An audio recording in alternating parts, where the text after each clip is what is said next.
പ്രിയപ്പെട്ട ഉദ്യോഗാർത്ഥികളെ, വരാൻ പോകുന്ന സെക്രട്ടേറിയറ്റ് മെയിൻസ് എക്സാമിൽ 30 മാർക്കിൻ്റെ വെയിറ്റേജ് ആണ് കേരള എക്കണോമിക്ക് ഉള്ളത്.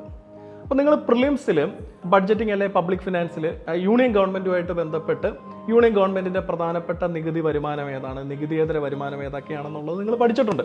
ഇനി മെയിൻസിലോട്ട് വരുമ്പോൾ കേരള എക്കണോമിയിൽ നിന്ന് സമാനമായിട്ടുള്ള ചോദ്യം വരും. കാരണം എന്ന് വെച്ച് കഴിഞ്ഞാൽ സ്റ്റേറ്റ് ഫിനാൻസ് നിങ്ങളുടെ സിലബസിൽ എക്സ്പ്ലിസിറ്റ് ആയിട്ടുണ്ട്. അപ്പോൾ നിങ്ങൾക്കൊരു ക്വസ്റ്റ്യൻ വരികയാണ്, സ്റ്റേറ്റ് ഫിനാൻസിൽ സംസ്ഥാന ഗവൺമെൻറ്റിൻ്റെ പ്രധാനപ്പെട്ട നികുതി വരുമാനം ഏതാണ്, അല്ലെങ്കിൽ നികുതിയേതര വരുമാനം ഏതാണ്? ഒരു പൊട്ടൻഷ്യൽ ഏരിയ ആണിത്. അടുത്ത മെയിൻസിൽ നിങ്ങൾക്ക് തീർച്ചയായിട്ടും പ്രതീക്ഷിക്കാം.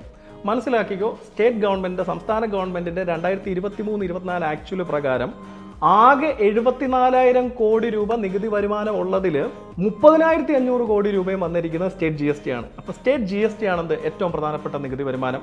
ഇനി നികുതിയേതര വരുമാനം എനി ഗസ് 16,000 കോടി രൂപയാണ് ആകെ നികുതിയേതര വരുമാനം. ഏകദേശ കണക്കാണ് ഞാൻ ഈ പറയുന്നത്, എക്സാക്ട് ഫിഗേഴ്സ് നോക്കേണ്ട, നിങ്ങൾ ട്രെൻഡ് അറിഞ്ഞാൽ മതി.